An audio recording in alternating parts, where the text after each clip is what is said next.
하나님의 말씀을 경청하도록 하겠습니다. 오늘 주신 말씀은 시편 107편 1장 8절로 9절 말씀입니다. 제가 받들어 읽어드리겠습니다. 여호와께 감사하라. 그는 선하시며 그 인자하심이 영원하미로다. 여호와 인자하심과 인생에 행하신 기적으로 말미암아 그를 찬송할지로다. 그가 주를 사모하는 영혼에게 만족을 주시며 줄인 영혼에게 좋은 것으로 채워주심이로다. 아멘.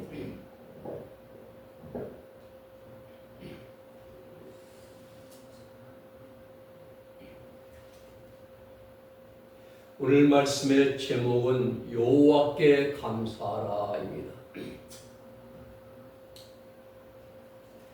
우리가 옷을 입던 옷을 이제 세탁할 때에 따뜻한 물에 빨아야 깨끗하게 빨아집니다. 차가운 물은 때가 잘 안 좋아집니다. 멕시코에 가면 똘랑똥꼬라는 마을이 있는데 똘랑똥꼬라는 말이 있다고 그래요. 거기는 천연 온천수가 솟아나옵니다. 몸을 담그면 따뜻함을 느낄 정도의 온도를 유지합니다. 그곳에 사는 여인들은 매일매일 그 흘러넘치는 온천물로 세탁을 합니다. 얼마나 감사한 일입니까? 춥고 쌀쌀한 날씨에도 따뜻한 물을 사용할 수 있으니 얼마나 감사합니까? 그런데 그들은 감사를 모릅니다. 감사한 마음도 또 감사하는 생각도 표현도 그들은 모릅니다. 그저 당연한 것으로 여긴다고 합니다. 그렇습니다. 감사는 깨닫는 즉시, 생각나는 즉시 표현하고 올려드려야 됩니다. 감사는 우리 인간 생활의 행복의 소화제라고 합니다. 아무리 좋은 음식을 먹어도 소화를 시키지 못하면 아무 유익이 없습니다. 먹지 않은 맘도 못합니다. 마찬가지로 하는 일마다 잘 되고 성공해서 많은 걸 소유하고 또 많은 걸 누린다 할지라도 감사한 마음이 없으면 그 마음에 어떤 기쁨도 평안도 느낄 수가 없는 것입니다. 여러분, 감사할 때 진짜 내 것이 되는 것입니다. 성경에 나오는 단어 가운데 하나가 감사입니다. 감사하며 사는 것이 하나님의 뜻이라고 바울은 강조했습니다. 큰 문제가 생겨도 하나님 앞에서 아무것도 아니라는 믿음을 가질 때 우리는 감사하게 됩니다. 아무리 큰 문제가 가로막혀 있어도 그 문제의 주인 되신 하나님이 나와 함께 계신다는 믿음을 가질 때 우리는 감사하게 되는 것입니다. 감사 중에 가장 큰 감사는 환난 당할 때에, 고난 당할 때에 감사가 최고의 감사인 것입니다. 어떤 생활에서도 우리가 행복할 수 있는 그 가장 확실한 비결 또한 감사인 것입니다. 감사는 평안하고 형통할 때 감사보다 힘들고 지치고 그리고 어려운 환난 가운데서 올리는 감사가 참된 진정한 감사입니다.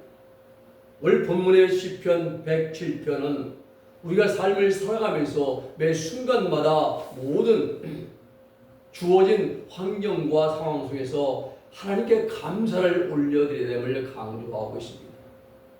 시편 107편은 그 배경을 보면 고난에서 건지시는 구원과 신실하신 통치에 대한 찬양과 그리고 출애굽과 광야 생활을 지나서 가나안 땅에 정착 후에 또 범죄함으로 인해서 이방 나라의 포로로 끌려갔다가 바벨론이죠.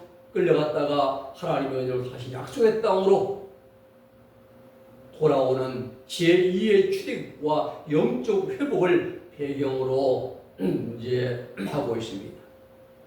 시편 기자는 바벨론의 포로로 끌려갔다가 귀환이라는 그러한 체험을 가진 백성들에게 하나님의 선하심과 인자하심을 찬양하면서 여호와께 감사하라라고 이제 명령으로 시작합니다. 오늘 본문 1절 말씀입니다. 여호와께 감사하라. 그는 선하시며 그 인자하심이 영원함이로다 라고 말씀합니다. 여기서 감사라는 말은 히브리 원어로 호두입니다. 호두. 찬양하다, 고백하다 이러한 뜻입니다. 그렇습니다. 하나님께 대한 우리의 감사는 세 가지를 감사해야 됩니다. 먼저 지나온 과거, 지나온 일들에 대한 감사가 있어야 됩니다. 그리고 지금 현재 일들에 대해서 우리는 감사한 마음을 가져야 됩니다. 그리고 세 번째는 앞으로 이루어질 일, 장래일이죠. 앞으로 있어질 일들에 대해서도 우리는 감사를 해야 됩니다.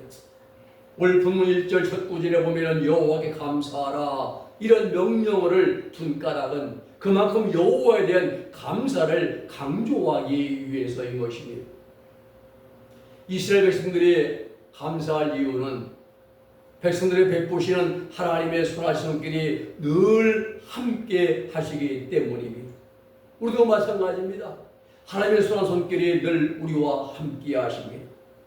그렇다면 우리가 맥주 감사절을 맞아서 무엇을 하나님께 감사해야 하는가?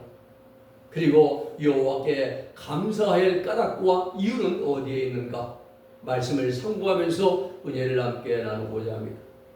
먼저 첫 번째는 건져주심을 감사해야 됩니다. 오늘 본문의 배경이 되는 이스라엘 역사를 보면 한마디로 하나님의 인도하심과 보호하심과 건져주심의 역사라고 할 수가 있습니다. 애굽 바로 왕의 핍박에서 그들을 건져주셨습니다. 출애굽시켰잖아요.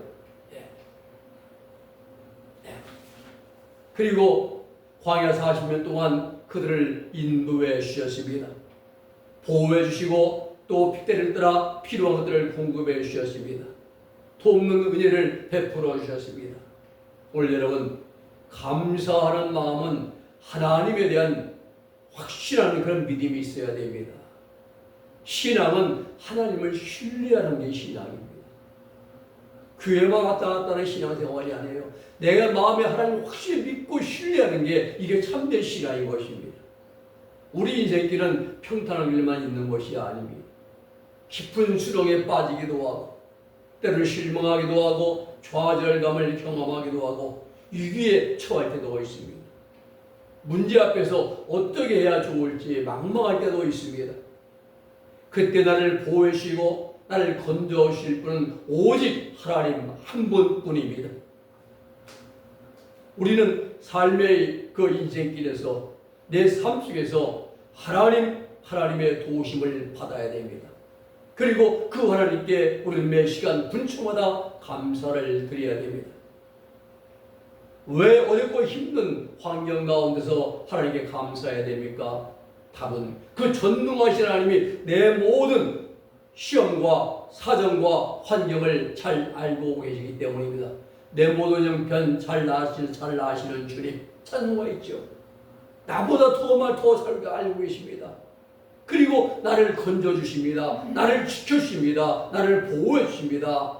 나를 인도해주십니다. 그 하나님이 나와 함께 하시고 나를 구해주시고 그러니 우리는 하나님의 감사로 영광을 돌려야 됩니다. 6절의 말씀 보면은 이에 그들이 근심 중에 여호와께 부르짖음에 그들이 고통에서 건져주신다고 했어요. 건져주시고는 원어로 아칠렘인데 여호와가 그들을 건지셨다 이런 뜻입니다. 우리가 물속에 빠진 자를 건져주면 얼마나 감사하겠습니까? 화재 속에서 죽어가는 자를 건져내면 얼마나 감사하겠습니까? 이스라엘 백성들이 이렇게 아칠레군요. 그들을 여호와께서 그들을 건져내셨다 이런 뜻이다. 건지신다는 거예요. 이스라엘 백성들이 근심 중에 여호와께 부르짖을 때에 기도를 듣고 한 번만 구원해 주신 것이 아니라 지속적으로 구원을 베푸셨음을 나타내 줍니다. 하나님은 악한 죄인일지라도 하나님께 돌아와 죄를 자복하고 회개하면 그를 구원해 주시고 죽음과 저주에서 건져 주십니다. 뿐만 아니라 부르짖어 기도하면 응답하시고 놀라운 역사를도 함께 보여주십니다. 그러므로 인생의 모든 골짜기와 험난한 길을 우리에게 앞길에 평탄케 해주십니다. 그리고 가장 중요한 것은 나를 죄에서 건져주시고 지켜주시고 구원해 주시고 나를 붙들어 주시고 나를 세워주시고 나를 이제 인도해 주시고 이러한 하나님 앞에 감사와 영광을 돌려드리는 우리 모두가 되기를 우리 예수님의 이름으로 부탁을 드립니다. 두 번째는 인도해 주심을 우리는 감사해야 됩니다. 인도하십니다. 오늘 우리 6개월 동안 누가 인도해 주십니까? 하나님이 인도해 주신 겁니다. 내가 길을 걸어가도 하나님이 함께하여 우리는 넘어지고 다칠 수밖에 없습니다. 늘 하나님 우리를 도우시고 붙드시고 그리고 인도해 주십니다. 제 캠필드에 살아가는 가족에게 읽어주고 싶은 이야기라는 책이 있습니다. 쉐릴의 외할아버지는 1930년대 대공황 시절에 시카고에 살았던 목수였습니다. 여름날 교회에서 교인들이 가지고 모아온 헌옷을 기부받은 옷을 이제 상자에 차곡차곡 담아서 중국에서 선교하는 중국 이제 미국 선교사죠. 중국 고아원에 보냈습니다. 보내고 돌아왔어요. 집에 도착하자 윗주머니 무도 주머니에 있던 안경이 없어진 걸 발견했습니다. 몇 달 후에 고아원을 운영하는 그 선교사가 교회에 와서 설교를 했습니다. 선교사는 몇 달 전 보내준 옷상자에 대해서 감사한 말로 시작을 했습니다. 여러분이 보내주신 것 중에 가장 저를 감동시킨 것은 그것은 옷이 아니라 안경이었습니다. 공산당이 휩쓸고 지나간 그 자리에 안경을 포함 모든 것이 다 깨지고 부서졌습니다. 저는 앞을 못 보고 또 심한 두통으로 고생을 했습니다. 저는 제가 선교하는 그 교인들과 함께 매일 이 문제를 놓고 기도했습니다. 그때 여러분이 보내주신 옷상자가 도착했는데 놀랍게도 박스를 개봉하니까 제일 위에 옷 위에 안경이 놓여있지 않았겠습니까? 도대체 여러분은 바다 건너편에 있는 저에게 안경이 필요하다는 것과 제 눈의 도수까지 어떻게 정확히 하셨습니까? 교인들은 선교사가 다른 곳에서 온 이 구호품과 혼동했다고 생각을 했습니다. 자기들은 옷까지만 보냈지 안경을 본 적이 없거든요. 그러나 뒷좌석에 앉아있던 쉐리의 외할아버지는 조용히 뜨거운 눈물을 흘렸습니다. 지구 반대편에 있는 그 선교사를 위해서 그의 주머니에서 안경을 꺼내서 상자에 넣으신 하나님의 손길을 그는 깨달았습니다.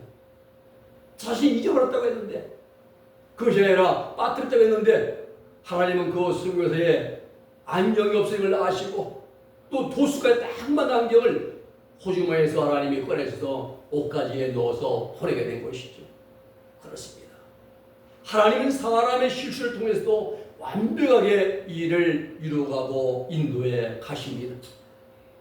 7절 말씀입니다. 또 바른 길로 인도하사 거주할 소업에 이르게 하셨도다. 인도하시는 이런 원의 뜻의 말씀의 원의 뜻은 와드리캠인데요.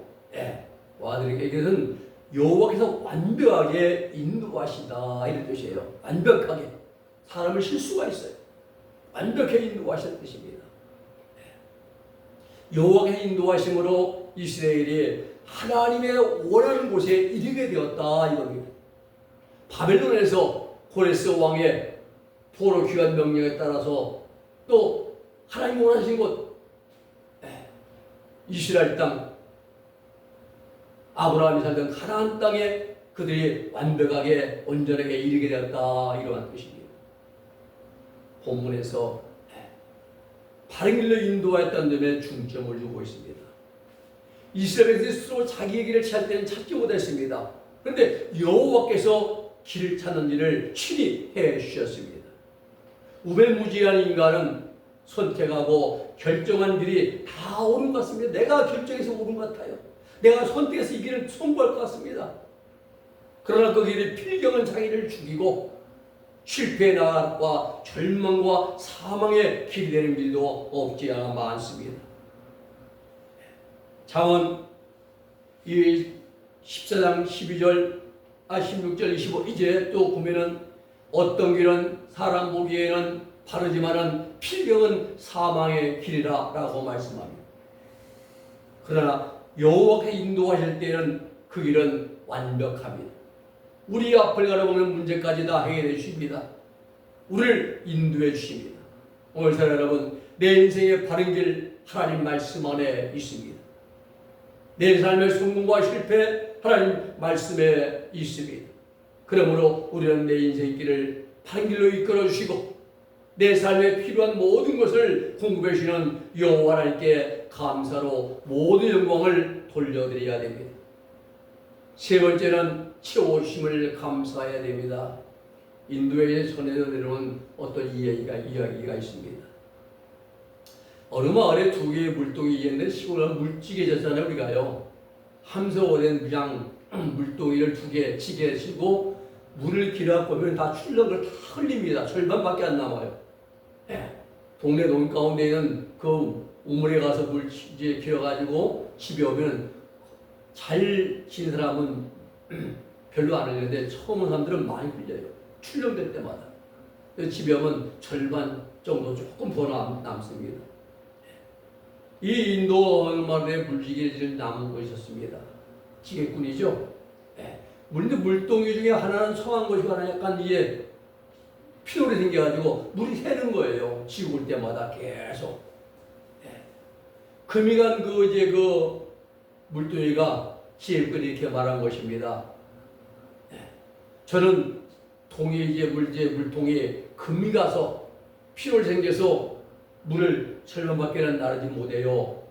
이렇게 말해요.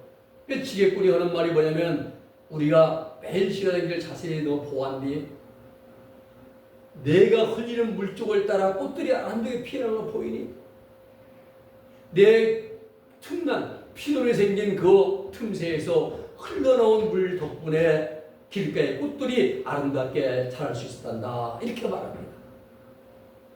깨진 물동이는 자신에게 물을 길어오는 것 외에 더 큰 존재 의미가 있게 됨을 깨닫게 됩니다. 그렇습니다. 우리는 나를 향한 하나님의 기쁜 뜻을 깨닫지 못하고 있어요. 물통이 말입니다. 물을 조금 새니까 불평했어요. 난 새 가지고 물을 샌다고. 그런데 결국은 그 새가 조금 새어난 물을 통해서 길가에 꽃들이 활짝 피고 이제 풀들이 살아나고 말입니다. 나를 향한 하나님 손길을 우리는 깨달아야 돼요. 앞에 있는 환경만 바라보고 장애물만 바라보고 불평과 불만만 하면 안 돼요.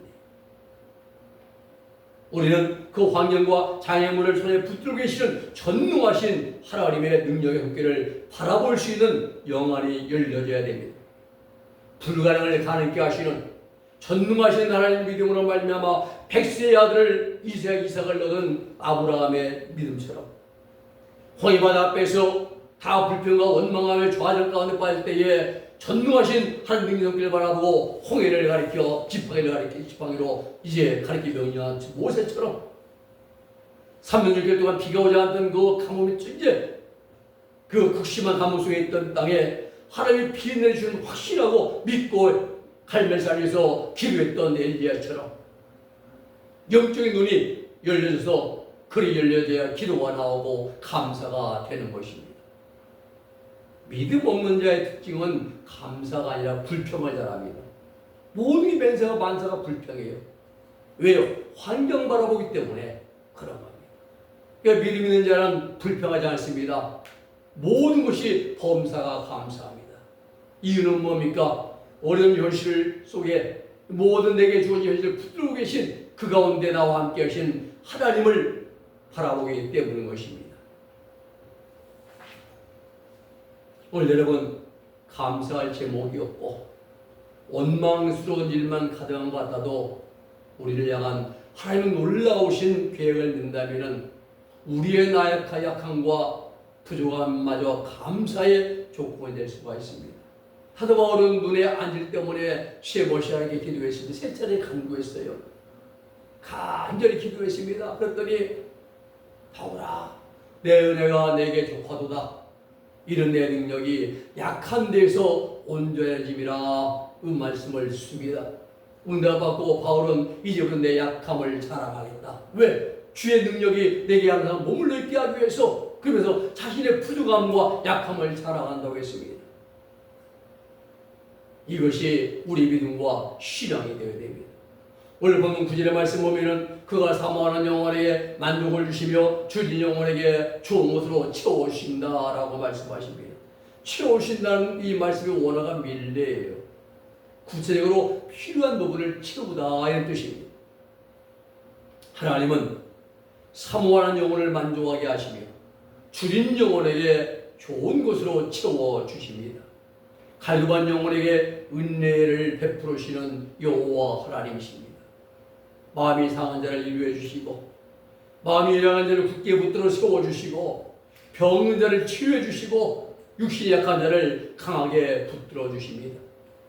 영혼이 갈급하고 답답한 자에게 은혜의 단비를 내려주십니다. 그렇습니다. 하나님은 사모하는 자의 가장 좋은 것을 채워주시고 그 영혼을 만족해 해 주십니다. 항상 좋은 것으로 우리에게 채우시는 하나님을 바라보며 더 감사한 자가 되어야 됩니다. 일본 사람인 에모토 마사루 작가가 있어요. 물은 답을 알고 있다 이런 책을 썼는데요. 보면은 우리 입술의 말 한마디가 얼마나 큰 영향을 미치는지 모릅니다. 물 한 잔을 딱 놓고 앞에 놓고 물의 감사와 사랑을 표현하면 물은 가장 아름다운 결정체인 육각수로 표현된다고 합니다. 과학적이에요, 이거예요. 우리가 물에 감사한 마음을 가지고 표현하면 물이 변한대요. 육각수로. 반대로 짜증 부리고 욕설을 퍼부으면 물의 결정체는 산산이 부서져 가지고 인체에 해를 준다고 합니다. 사람의 몸은 70%가 물로 되어 있습니다. 수분입니다. 내가 먼저 사랑을 표현하고 감사한 마음을 할 때에 자신뿐만이 아니라 주변이 변하는 것입니다. 먼저 내가 변하고 우리의 가정이 변화되어지고 이웃이 변화되어지고 주위 환경이 다 변화됩니다. 이것이 감사의 위대한 힘인 것입니다. 여러분, 감사는 숨겨진 하나님의 복, 축복을 발견하게 만들고 삶의 문제를 해결해 주는 능력을 갖고 있습니다. 감사는 환경과 상황을 바꾸는 놀라운 힘을 가지고 있습니다. 18세기 영국 복음주의를 운동에 큰 지대한 영향을 끼쳤던 윌리엄 노 목사님의 말입니다. 누가 세상에서 가장 위대한 성도는 누구인가? 가장 많이 기도한 사람 아닙니다. 가장 많이 금식한 사람 아닙니다. 늘 하나님께 감사하고 작은 일에도 감사하고 범사에 감사하는 언제나 하나님을 찬양하는 준비가 되어 있는 그런 사람이 가장 위대한 사람입니다. 감사는 감사 영을 갖는 것보다 더한 그러한 기적은 없습니다. 감사한 영혼은 그가 접하는 모든 것을 복되게 만들어요. 조금만 감사하면 그 환경이 바꿔지고 기쁨이 나오고 활력이 나오고 엔돌핀이 나오고 그리고 하나님 길이 열려주고 말입니다. 하나님의 역사심은 완벽합니다. 그러므로 그리스도인들은 어떠한 상황에도 여호와 하나님께 감사해야 합니다. 최악의 상황에 있을지라도 우리는 하나님께 감사를 해야 합니다. 위급한 상황 속에서도 구원해 주시고 문제를 해결해 주시는 하나님께 우리는 감사해야 됩니다. 앞이 캄캄해도 바른 길로 인도하시는 여호와 하나님을 감사하고, 어려운 상황에도 가장 좋은 곳으로 치우시는 하나님을 우리는 믿고 감사합니다. 우리 모든 삶 가운데서 하나님의 은혜에 감사하며 하나님이 앞으로 더 가까이 더 나아가는 복된 우리 모든 성도가 될 수 있기를 주님의 이름으로 축원해 드립니다. 말씀을 정리합니다. 여호와 감사하라. 그는 선하시며 그 인자하심이 영원하미로다. 그가 사모하는 영혼에게 만족하게 만족을 주시며 줄인 영혼에게 좋은 곳으로 치워 주시미로다 라고 말씀합니다. 여러분, 감사는 입술의 말이 아닙니다. 마음 깊은 곳에서 우러나오는 내 믿음의 표현인 것입니다. 감사는 하나님의 은혜를 깊이 체험한 그러한 사람의 신앙의 참된 증거인 것입니다. 감사는 하나님을 영적으로 경험적으로 만나고 체험하고 은혜를 입은 자들의 확실한 증거가 바로 감사입니다. 이제 우리 모두 감사함으로 하나님께 영광을 올려드리는 삶을 살아가십시다. 감사는 내 믿음의 척도입니다. 감사는 내 신앙의 레벨게이지, 바로 레벨게이지입니다. 우리는 항상 하나님께 감사함으로 내 신앙의 믿음의 온도가 얼마나 올라가는가 늘 체크하면서 감사를 하게 올리는 우리 모두가 되기를 예수님의 이름으로 축복해 드립니다. 기도하겠습니다. 거룩하신 아버지 하나님, 감사합니다. 저희를 불러주신 것 감사하고 6개월 동안 지내오셔서 감사하고 피로를 채워주셔서 감사하고 건강과 안정과 생명을 지켜주셔서 감사하고 모든 것이 하나님께 감사할 뿐입니다. 우리는 아버지 입을 열어 불평하라 감사하며 늘 하나님 아버지 앞에 어려움이 있어도 하나님 그 문제를 해결하시기 이끌어주실 분 하나님을 믿고 감사하면서 늘 믿음으로 승리하는 삶을 살아갈 수 있는 이 시대에 감사하는 성도들이 다 되게 하여 주시옵소서. 예수님의 이름으로 기도 올리옵나이다. 아멘.